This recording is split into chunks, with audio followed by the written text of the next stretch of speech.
Hello learners, welcome back to my channel. आज की video में हम एक ट्रैजिक प्ले को पढ़ेंगे जिसका नाम है इलेक्ट्रा। इसे लिखा था यूरिपिड्स ने, जो कि एक ग्रीक ड्रामाटिस्ट थे। कुछ दिन पहले हमने एगामेम्नन प्ले को डिस्कस किया था। उसमें हमने पढ़ा था कि ट्रोजन वॉर के बाद एगामेम्नन अपने पैलेस में वापस आता है और उसकी वाइफ क्लाइटेमनेस्ट्रा द्वारा उसका मर्डर कर दिया जाता है, क्योंकि उसने वॉर के खातिर उसकी बेटी इफिजीनिया को सेक्रीफाइस कर दिया था। ये तो एक बहाना था। वैसे वो अपने लवर एगिस्टस के साथ रहना चाहती थी और आर्गोस को अकेले ही रूल करना चाहती थी, इसीलिए उसने एगामेम्नन को मार दिया था। ये मैं आपको इसलिए बता रही हूँ क्योंकि इस प्ले की स्टोरी एगामेम्नन के साथ जुड़ती है। तो इस प्ले में एगामेम्नन की बेटी इलेक्ट्रा ये डिसाइड करती है कि वो अपने फादर के मर्डर का रिवेंज लेगी और वो अपने भाई ओरिस्टस के लौटने का इंतज़ार करती है कि कब वो बड़ा होकर लौट आएगा और वो अपनी फादर की डेथ का बदला लेंगे। तो इस प्ले को पढ़ने से पहले आप लोग एगामेम्नन को ज़रूर पढ़ लेना। उस वीडियो का लिंक मैंने डिस्क्रिप्शन में डाल दिया है, आप एक बार उसे ज़रूर सुन लेना। तो आइए अब हम इलेक्ट्रा को पढ़ना स्टार्ट करते हैं।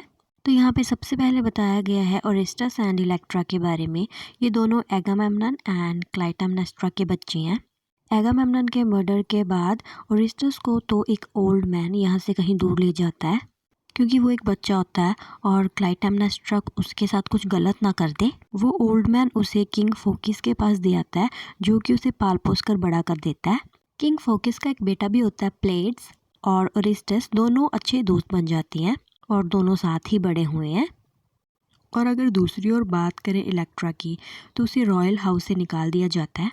उसकी शादी एक प्रिंस के साथ ना करके एक फार्मर के साथ कर दी जाती है, क्योंकि अगर प्रिंस के साथ शादी करते तो इलेक्ट्रा उसके साथ मिलके रिवेंज लेने की कोशिश करती, लेकिन फार्मर के पास कोई सोर्सेज नहीं है और आर्मी भी नहीं है, तो उसके साथ मिलकर वो कोई रिवेंज नहीं ले सकती। लेकिन इलेक्ट्रा के मन में स्टार्टिंग से ही बदले की भावना है। वो अपनी मदर से नफरत करती है और वो हमेशा इस उम्मीद में रहती है कि उसका भाई ओरिस्टस बड़ा होकर ज़रूर आएगा और वो दोनों अपने फादर की डेथ का रिवेंज ज़रूर लेंगे। जब ओरिस्टस बड़ा हो गया है, उसको सारी स्टोरी का पता है, वो भी अपने फादर की डेथ का रिवेंज लेना चाहता है और वो अपने कंपेनियन प्लेड्स के साथ आर्गोस में लौट कर आता है।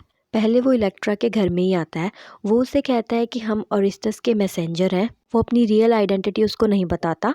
इलेक्ट्रा का हस्बैंड तब घर से बाहर गया होता है एंड फिर वो अपनी सॉरोफुल स्टोरी ओरिस्टस एंड प्लेड्स को सुनाती है, लेकिन उसे उनकी रियल आइडेंटिटी के बारे में नहीं पता। तो अब इलेक्ट्रा का हस्बैंड अपने काम से वापस आता है और उसके साथ एक ओल्ड मैन भी होता है, और ये वही ओल्ड मैन है जो कि ओरिस्टस को किंग फोकिस को सौंप कर आया था। वो ओरिस्टस के फोरहेड पे एक स्कार देखता है और फिर वो उसे पहचान लेता है कि ये तो ओरिस्टस है, और फिर वो ये बात इलेक्ट्रा को बताता है। तो इसे सुनकर इलेक्ट्रा बहुत खुश होती है।